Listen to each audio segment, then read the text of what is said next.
देखिए पार्ट 3 है, हिंदी है, और इसमें आपको जानना ये है क्लास 12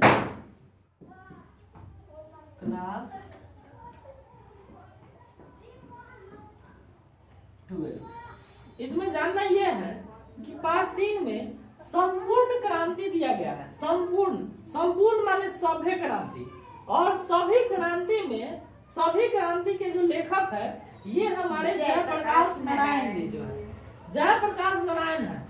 और जयप्रकाश नारायण जी जो है ये कहाँ से लिखा गया है, ये आपको एग्जाम में अक्सर पूछ देगा कि संपूर्ण क्रांति किस मतलब कहाँ से लिया गया है।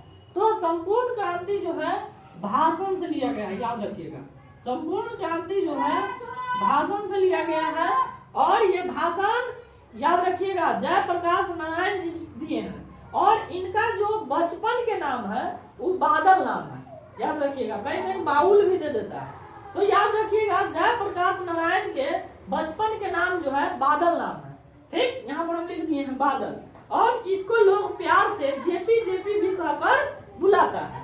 अच्छा, इनका जो जन्म हुआ है 11 अक्टूबर 1902 ईस्वी में इनका जन्म हुआ है, याद रखिएगा। जन्म जो है यह हुआ है 11 अक्टूबर 1902 ईस्वी में। अच्छा, अब इसके गांव की यदि बात करें तो गांव का नाम है सिताब दियारा। गांव का नाम है इसके सिताब दियारा।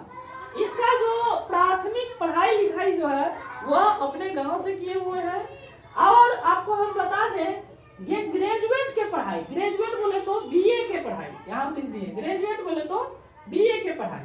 बीए के जो पढ़ाई है ये पटना विश्वविद्यालय से किए हुए हैं। बीए के पढ़ाई जो है पटना विश्वविद्यालय से किए हुए हैं।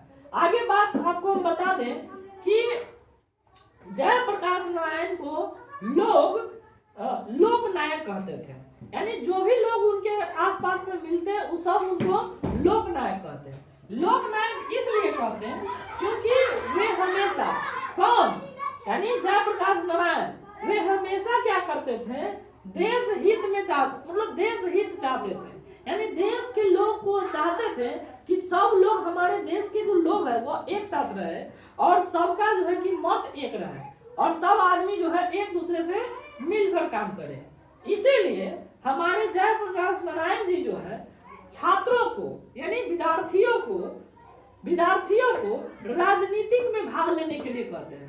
राजनीतिक में भाग जब लेगा तो उसको सारा राजनीति कहने का मतलब देश में क्या हो रहा है, क्या चल रहा है, ये सब चीज पता ही रहता है स्टूडेंट को। तो ये चीज जो है कि हमारे जयप्रकाश नारायण जी कहते हैं। और ये बहुत बड़े नेता थे, इसीलिए कई बार ये जेल में भी गए हुए हैं देश के लोगों के सेवा के कारण। इनका जो है कि गांधी जी के साथ एक बार जो है कि सविनय अवज्ञा आंदोलन भी किए, और सविनय अवज्ञा आंदोलन हुआ था 1932 में, इनको जेल भी जाना पड़ गया था, है ना। इस तरह से कई बार हमारे जयप्रकाश नारायण जी जेल भी गए हुए हैं। आगे हम आपको बता दें कि पंडित जवाहरलाल नेहरू जो कि उस टाइम के प्रधानमंत्री थे, कहने का मतलब प्रथम प्रधानमंत्री जो थे पंडित जवाहरलाल नेहरू, किसी प्रकार का जो है कि क्या किए थे, कोई नियम लगाए थे, और वो नियम हमारे जयप्रकाश नारायण जी को पसंद नहीं था।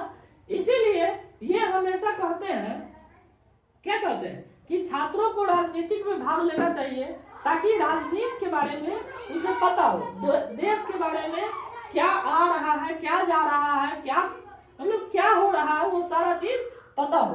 इसीलिए हमारे जयप्रकाश नारायण जी क्या कर दिए, छात्र आंदोलन कर दिए। और छात्र आंदोलन जो हुआ था 1974 में हुआ था। छात्र आंदोलन जो हुआ था 1974 में हुआ था। और 1974 में जब छात्र आंदोलन हुआ, इसी दौरान हमारे यानी जयप्रकाश नारायण जी छात्र आंदोलन के दौरान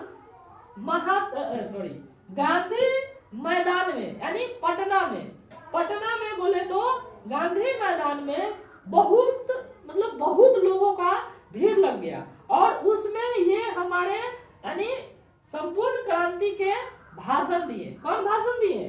जयप्रकाश नारायण जी भाषण दिए और इतना बेमिसाल भाषण दिए, इतना बेमिसाल भाषण था इनका कि इनके भाषण से वहां के आसपास के जितना भी लोग था वह सभी लोग प्रसन्न हो गए इनके भाषण से। और आज तक कहा जाता है कि इनका जैसे ये भाषण दी, इनके जैसे भाषण कोई आज तक नहीं दे पाया है और न ही दे पाएगा।